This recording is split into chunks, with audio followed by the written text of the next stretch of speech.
US-ഇറാൻ വെടിനിർത്തൽ കരാർ അവസാനിക്കുകയാണ്. ഇനി വരാൻ പോകുന്നത് ഒരു വൻ യുദ്ധമോ നയതന്ത്ര നീക്കങ്ങളോ? ട്രംപിന്റെ വീരവാദം മുഴക്കലും ഇറാന്റെ പിടിവാശിയും ലോകത്തെ എങ്ങോട്ട് നയിക്കും? കഴിഞ്ഞ ജൂണിൽ ലോകം മുഴുവൻ ആശ്വാസത്തോടെ കേട്ട വാർത്തയായിരുന്നു US-ഉം ഇറാനും തമ്മിൽ ഒപ്പുവെച്ച താൽക്കാലിക വെടിനിർത്തൽ കരാർ. ആ കരാറിന്റെ കാലാവധി ഇന്ന് അവസാനിക്കുകയാണ്. എന്നാൽ കരാറിന്റെ കാലാവധി തീരുമ്പോൾ ഇനി എന്താണ് സംഭവിക്കാൻ പോകുന്നത്?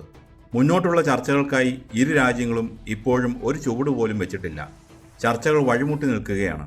അതേസമയം ഹോർമൂസ് കടലിടുക്കിൽ അനിശ്ചിതത്വത്തിന്റെ കറുത്ത മേഘങ്ങൾ വീണ്ടും ഉരുണ്ടുകൂടുകയാണ്. US പ്രസിഡന്റ് ഡൊണാൾഡ് ട്രംപ് തന്റെ പതിവ് ശൈലിയിൽ രൂക്ഷമായ പ്രസ്താവനകളും മുന്നറിയിപ്പുകളും ആവർത്തിക്കുന്നു. എന്നാൽ ഇറാനാകട്ടെ തങ്ങളുടെ നിലപാടിൽ നിന്ന് ഒരു ഇഞ്ച് പോലും പിന്നോട്ടില്ലെന്ന വാശിയിലാണ്. ലോകം മുഴുവൻ ഇപ്പോൾ ഉത്കണ്ഠയോടെ ഒരു ചോദ്യം ചോദിക്കുന്നുണ്ട്: ഇനി എന്ത്? കഴിഞ്ഞ കുറച്ച് മാസങ്ങളായി മിഡിൽ ഈസ്റ്റിൽ പുകഞ്ഞുകൊണ്ടിരുന്ന സംഘർഷം ഒരു വൻ യുദ്ധത്തിലേക്ക് വഴിമാറും എന്ന ഘട്ടത്തിലാണ് ജൂൺ മാസത്തിൽ ഈ താൽക്കാലിക വെടിനിർത്തൽ കരാർ ഉണ്ടാകുന്നത്. നേരിട്ടുള്ള ഒരു ഏറ്റുമുട്ടൽ ഒഴിവാക്കുക എന്നതായിരുന്നു ഇതിൻ്റെ പ്രധാന ലക്ഷ്യം. എന്തൊക്കെയായിരുന്നു ഈ കരാറിലെ പ്രധാന വ്യവസ്ഥകൾ? ഒന്നാമതായി, പേർഷ്യൻ ഗൾഫിലും ഹോർമൂസ് കടലിടുക്കിലും പരസ്പരമുള്ള സൈനിക പ്രകോപനങ്ങൾ നിർത്തിവെക്കുക. രണ്ടാമതായി, അന്താരാഷ്ട്ര എണ്ണക്കപ്പലുകളുടെ സുരക്ഷിതമായ സഞ്ചാരം ഉറപ്പാക്കുക. മൂന്നാമതായി, ഉപരോധങ്ങളുമായി ബന്ധപ്പെട്ടും ആണവ പദ്ധതികളുമായി ബന്ധപ്പെട്ടും പുതിയ ചർച്ചകൾക്കായി ഒരു നിശ്ചിത സമയം കണ്ടെത്തുക. ചുരുക്കത്തിൽ പറഞ്ഞാൽ ഇതൊരു സ്ഥിരമായ സമാധാന കരാറായിരുന്നില്ല. പകരം കത്തുന്ന തീയിലേക്ക് കുറച്ച് വെള്ളമൊഴിച്ച് കാര്യങ്ങൾ സംസാരിച്ച് തീർക്കാൻ ഇരുവിഭാഗത്തിനും നൽകിയ ഒരു ചെറിയ ഇടവേള മാത്രമായിരുന്നു ഇത്. എന്നാൽ ഈ ഇടവേള കൊണ്ട് എന്തെങ്കിലും പ്രയോജനമുണ്ടായോ? ഇല്ല എന്ന് തന്നെ പറയേണ്ടി വരും. കരാർ നിലവിൽ വന്ന അന്നു മുതൽ ഇരുപക്ഷവും സംശയത്തോടെയാണ് പരസ്പരം കണ്ടത്. ഒപ്പുവെച്ച കടലാസിലെ വാക്കുകളെ അവഗണിച്ച് ഇരു രാജ്യങ്ങളും തങ്ങളുടെ മുൻ നിലപാടുകളിൽ തന്നെ ഉറച്ചു നിന്നു. സമയം കടന്നുപോയി, പക്ഷേ നയതന്ത്ര ചർച്ചകൾ ഒരു ഇഞ്ച് പോലും മുന്നോട്ട് പോയില്ല. കരാറിൻ്റെ അവസാന ദിവസങ്ങളിൽ അന്തരീക്ഷം കൂടുതൽ വഷളായിരുന്നു.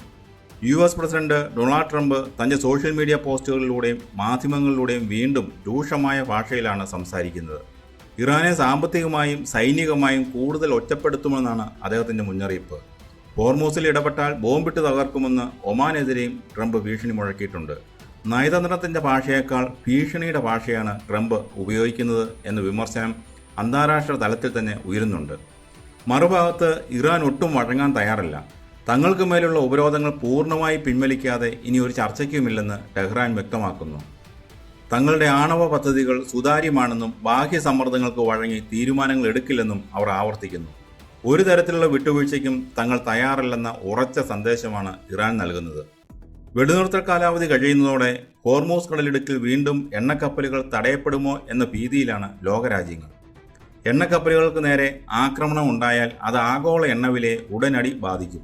ചുരുക്കത്തിൽ, ചർച്ചകൾ നടക്കേണ്ട സമയം ഇരു വിഭാഗവും പരസ്പരം കുറ്റപ്പെടുത്താനും ശക്തി കാണിക്കാനും മാത്രമാണ് ഉപയോഗിച്ചത്.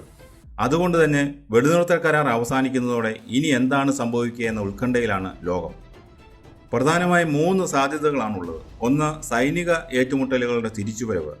കരാർ ഇല്ലാതാകുന്നതോടെ ഹോർമൂസ് കടലിടുക്കിലോ ഗൾഫ് മേഖലയിലോ ചെറിയ തോതിലുള്ള ഡ്രോൺ ആക്രമണങ്ങളോ കപ്പൽ പിടിച്ചെടുക്കലുകളോ വീണ്ടും തുടങ്ങിയേക്കാം. അത് നേരിട്ടുള്ള യുദ്ധത്തിലേക്ക് നയിച്ചില്ലെങ്കിൽ പോലും മേഖലയെ വീണ്ടും ഒരു യുദ്ധഭീതിയിലേക്ക് തള്ളിവിടും. 2, സാമ്പത്തിക പ്രത്യാഘാതങ്ങളും എണ്ണവില കയറ്റവും. ഈ അനിശ്ചിതത്വം ഏറ്റവും കൂടുതൽ ബാധിക്കുക സാധാരണക്കാരെയായിരിക്കും. ഹോർമൂസിലൂടെയുള്ള ഗതാഗതം തടസ്സപ്പെട്ടാൽ അന്താരാഷ്ട്ര വിപണിയിൽ ക്രൂഡ് ഓയിൽ വില കുതിച്ചുയരും.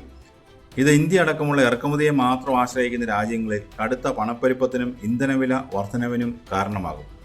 3, അവസാന നിമിഷത്തെ നയതന്ത്ര നീക്കങ്ങൾ. ചൈന, റഷ്യ അല്ലെങ്കിൽ യൂറോപ്യൻ യൂണിയൻ തുടങ്ങിയ മധ്യസ്ഥർ ഇടപെട്ട് ഒരു പുതിയ താൽക്കാലിക ധാരണയ്ക്ക് വഴി തുറക്കാനുള്ള സാധ്യത ഇപ്പോഴും പൂർണ്ണമായി അടഞ്ഞിട്ടില്ല. എന്നാൽ ഇരുപക്ഷത്തെയും പിടിവാശി കാരണം ഇതിനുള്ള സാധ്യത വളരെ കുറവാണെന്നാണ് വിലയിരുത്തപ്പെടുന്നത്. ഒരു വശത്ത് വാക്പോരും ഭീഷണികളും, മറുവശത്ത് യാതൊരു വിട്ടുവീഴ്ചയ്ക്കും തയ്യാറാകാത്ത വാശി.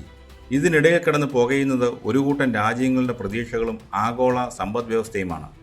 നിയന്ത്രണമില്ലാത്ത ഒരു സംഘർഷത്തിലേക്ക് മിഡിൽ ഈസ്റ്റ് വീണ്ടും വീണാൽ അതിൻ്റെ പ്രത്യാഘാതം ടെഹ്റാനിലോ വാഷിംഗ്ടണിലോ മാത്രം ഒതുങ്ങി നിൽക്കില്ല. അത് ലോകത്തിൻ്റെ ഓരോ കോണിലും അലയടിക്കും. ഇനി എന്ത് എന്ന ചോദ്യത്തിന് വ്യക്തമായ ഉത്തരമില്ല. എന്നാൽ ഒന്നുറപ്പാണ്, വരും മണിക്കൂറുകളിലെ അമേരിക്കയുടെയും ഇറാൻ്റെയും ഓരോ നീക്കവും നിർണായകമായിരിക്കും. ഈ ശാന്തതയ്ക്ക് ശേഷം വരുന്നത് കൊടുങ്കാറ്റാണോ അതോ പുതിയൊരു നയതന്ത്ര നീക്കമാണോ?